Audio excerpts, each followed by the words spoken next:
Hai guys, kembali lagi bersama channel ini, Emi Nephew. Di part sebelumnya lulus sementara kembali ke kerajaan Baidi. Dan di sisi lain Chang Seng mencari petunjuk peta bintang dan kunci Taman Zhao. Oke, kita lanjutkan ke cerita selanjutnya. Inilah alur cerita Fetter of the Destiny part ke-14.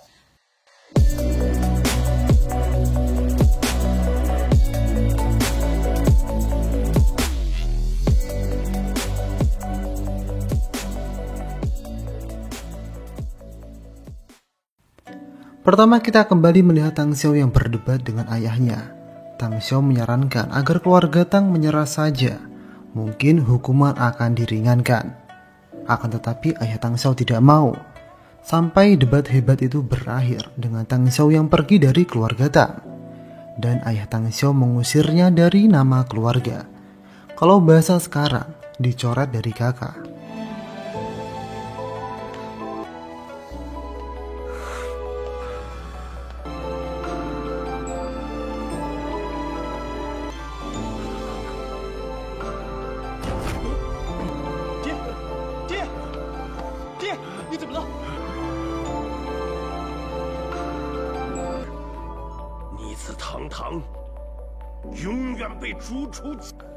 Sampai di hari berikutnya, semua anggota keluarga Tang ditangkap oleh keluarga istana, kecuali Tang Xiao.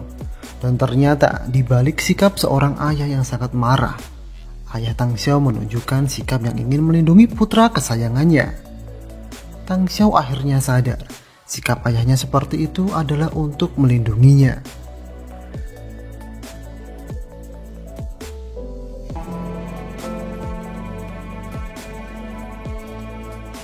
Di sisi lain, Chang Seng yang tahu berita itu segera menenangkan Tang Xiao.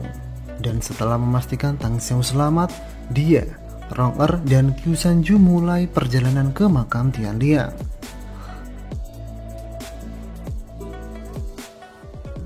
Sedangkan Tang Xiao kemudian bertemu dengan Mo Yong. Di sana Mo Yong menjelaskan, besok semua barang keluarga Tang akan disita. Sebelum itu Tang Xiao diminta Mo Yong secara pribadi untuk mengambil beberapa barang yang sangat penting baginya.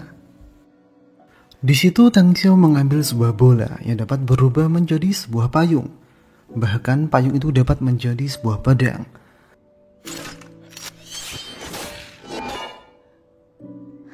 Alasan dia mengambil itu bukan karena itu sangat penting baginya, karena benda itu adalah milik Zhou Dufu. Dulu Zhou Dufu datang ke keluarga Tang dan menitipkan suatu barang yang berupa senjata. Tang Xiao berpikir benda yang berhubungan dengan Zhou Dufu itu sangat berarti bagi Chang Seng. Dia berencana akan memberikannya kepada Chang Seng. Di tempat berbeda, Nanke dan Ketua Iblis ternyata sudah tahu rencana Chang Seng yang pergi ke makam Tian Liang. Maka dari itu Ketua Iblis kemudian pergi ke makam Tian Liang juga. Sehingga saat Chang Seng, Rong Er, dan Qiu Shanju sampai di Tian Liang, mereka melihat Ketua Iblis sudah ada di sana.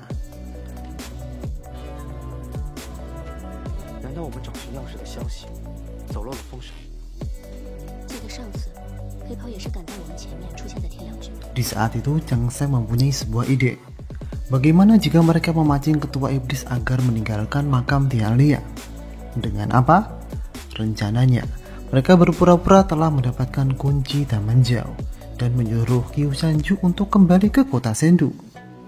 Dengan Qiu Shanju sendiri, itu akan lebih cepat. Karena saat itu Ketua Iblis mendengarnya, Qiu Shanju segera dikejar oleh Ketua Iblis. Sedangkan setelah Ketua Iblis pergi, Chang Seng dan Rong Er kemudian menganalisis makam Tian Liang. Chang Seng dan Rong Er berpikir, jika kunci Taman Zhao ada di makam Tian Liang, pasti disembunyikan dengan aura Zhou Dufu. Sehingga saat itu Rong Er mengeluarkan busurnya, dan benar memang busur itu bereaksi. Kemudian Rong Er dan Chang Seng juga mengeluarkan sebuah kecapi.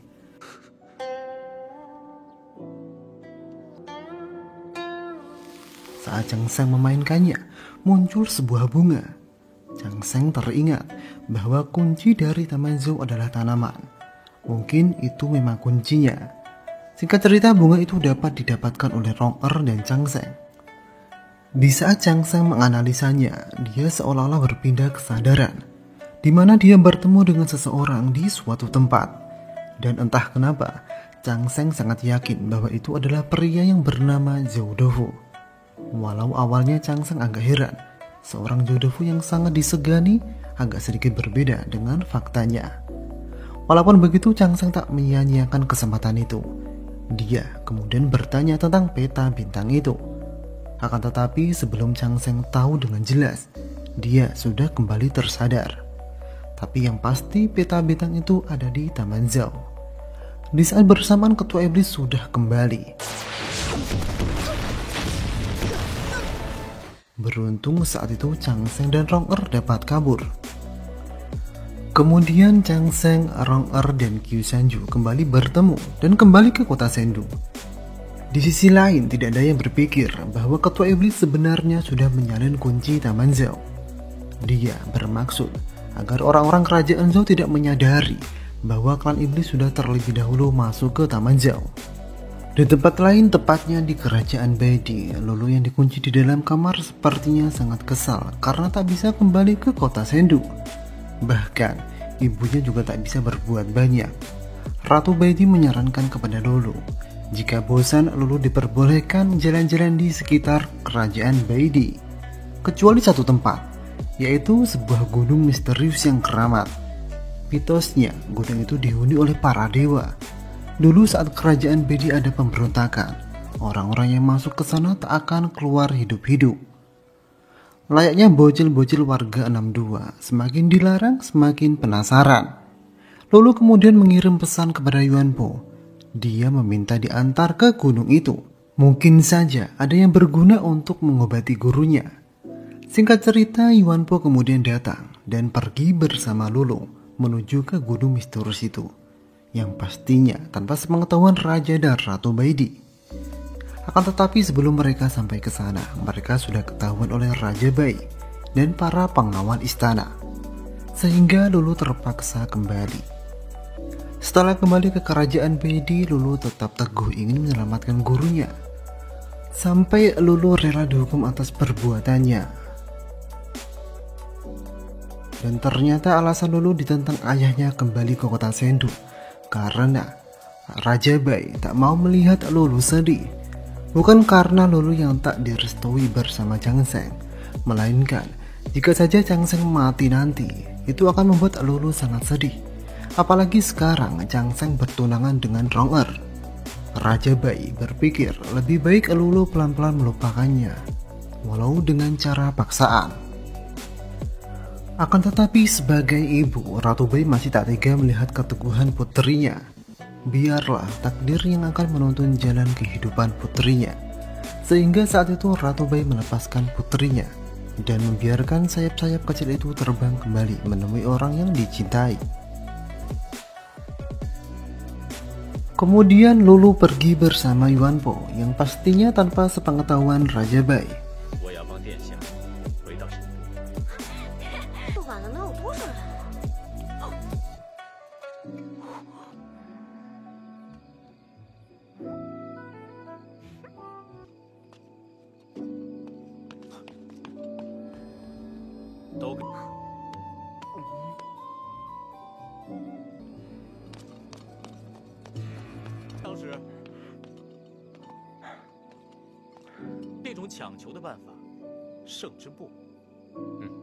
Dengan bantuan Jenderal Jin, Lulu dan Yuan Po dapat lolos dari penjagaan Xiode dan keluar dari kerajaan Baidi.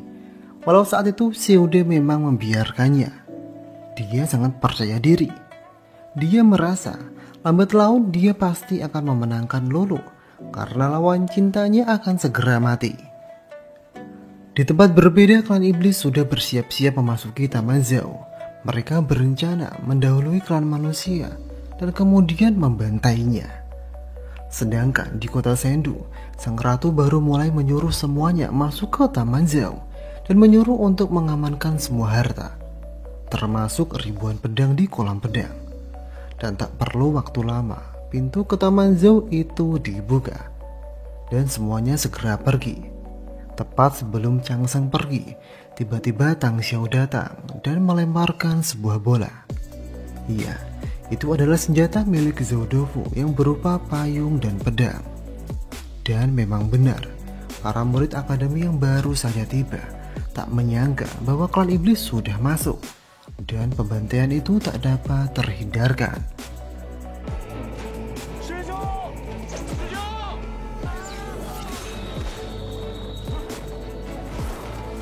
Di sini yang menjadi pertanyaan, Chang Sheng, Hansi, Qiusanju, dan Rong'er yang terpisah dari kelompok, apakah itu ulah dari ketua iblis atau memang aturan dari Taman Zhao yang random?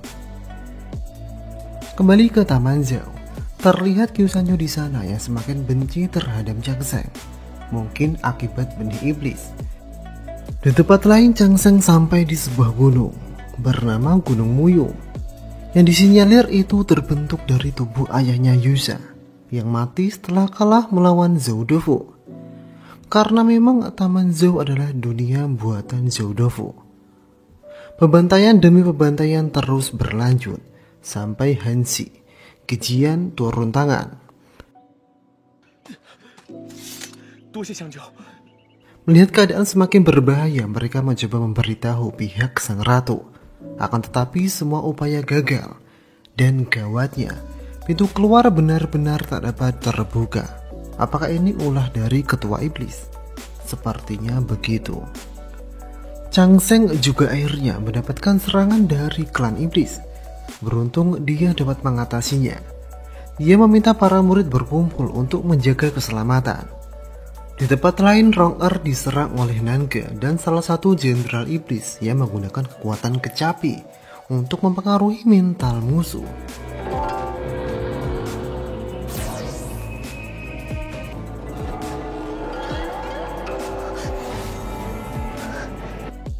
Sekilas Rong'er memang terpengaruh, akan tetapi dia dapat mengatasinya.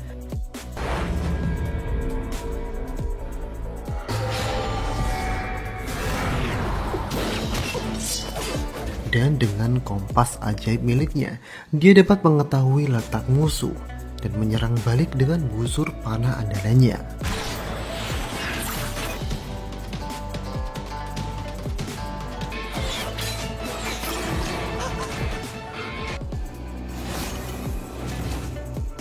Di tempat lain juga, Qiusanju diserang oleh ketua iblis.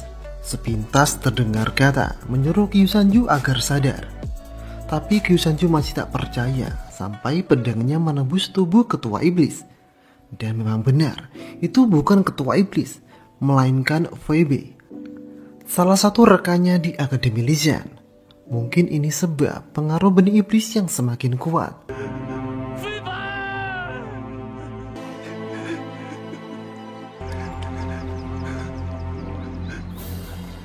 Kini Qiusanju semakin tak terkendali. Dia sangat marah dan menyesal, serta frustasi. Tapi itu memang yang diinginkan oleh ketua iblis untuk semakin mengendalikan Qiusanju. Bahkan saat itu, ketua iblis menawarkan untuk bergabung dengan klan iblis dan mengkambing hitamkan Chang Sheng atas pembunuhan Fei. Karena Fei terbunuh dengan jurus Akademi Lisan, yang diketahui hanya Chang Sheng lah yang dapat menguasainya, selain Hansi dan Qiusanju. Ketua iblis dan Nange terus mempengaruhi Qiusanju. Bahkan Qiusanju dikasih fantasi tentang dia yang bertemu dengan Rong'er dan menikahinya. Shishou.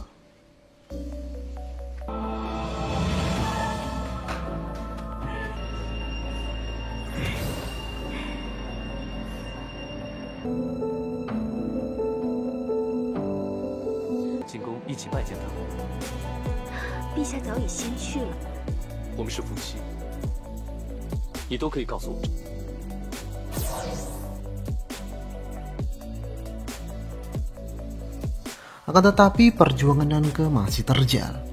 Karena dalam hati Qiusanju hanya ada Rong'er, dan Rong'er. Akan tetapi emosi terhadap Chang Sheng semakin tinggi. Dan sepertinya maksud untuk mengkambing hitamkan Chang Sheng akan dilakukannya.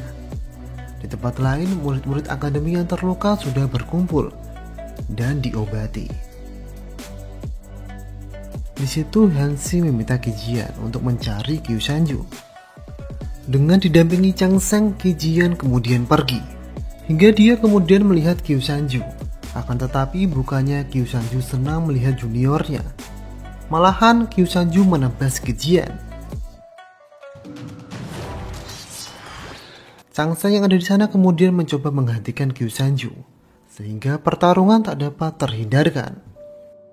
Sampai akhirnya karena memang kekuatan Kyu Sanju lebih besar dari Chang Seng, akhirnya Chang Seng tersudutkan. Apa yang akan dilakukan Chang Seng selanjutnya? Sekian dulu alur cerita Factor of the Destiny part ke-14.